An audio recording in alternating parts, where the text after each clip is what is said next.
નવસારી શહેરમાં ફૂલ ગુલાબી ઠંડીની શરૂઆત થતાં વિવિધ સ્પોર્ટ્સ એક્ટિવિટીની શરૂઆત થઈ છે, જેમાં લુન્સીકુઈ ગ્રાઉન્ડ ખાતે 14 અને 15મી ડિસેમ્બર એમ 2 દિવસ કબડ્ડી ઓપન ટુર્નામેન્ટની શરૂઆત થઈ છે।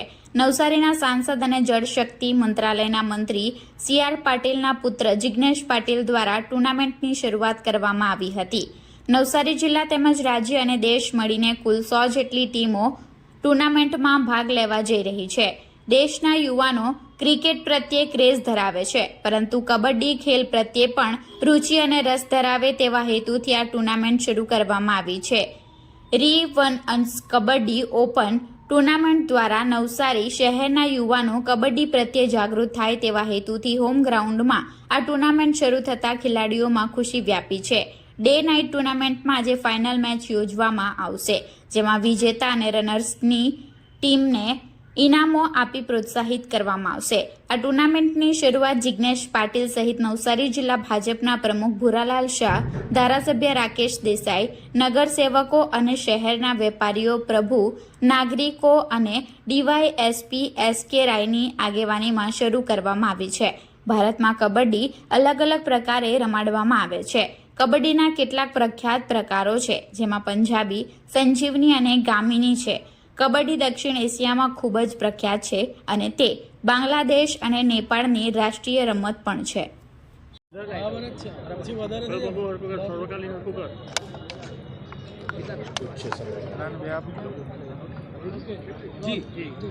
સિવસ કબડ્ડી ક્લબ દ્વારા આયોજિત આજે નવસારીમાં કબડ્ડી ટુર્નામેન્ટનું ખૂબ સારી રીતે સુંદર આયોજન કરવામાં આવ્યું છે।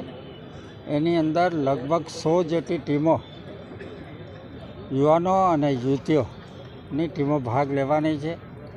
એમાં આજના કાર્યક્રમમાં અમારે વચ્ચે ઉપસ્થિત અમારા ધારાસભ્ય શ્રી રાકેશભાઈ, અમારા ડીવાયએસપી શ્રી રાય સાહેબ અને જે કબડ્ડી ટુર્નામેન્ટનું જેને આયોજન કર્યું છે એવા જિગીશભાઈ અને એની સાથેની એની ટીમને આવું સુંદર આયોજન કરવા માટે મારી પ્રથમવાર તો બધાને ખૂબ ખૂબ શુભેચ્છા। નવસારી જેવા શહેરમાં આવું સુંદર આયોજન કરીને 100 જેટલી ટીમોને રમાડવા માટે જે સિવન્સ કબડ્ડી ક્લબે જે સુંદર આયોજન કર્યું એના માટે એને પણ મારી ખૂબ ખૂબ શુભેચ્છા।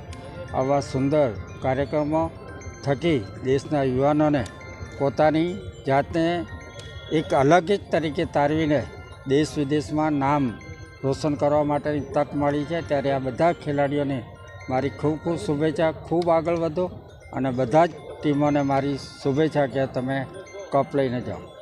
આભાર।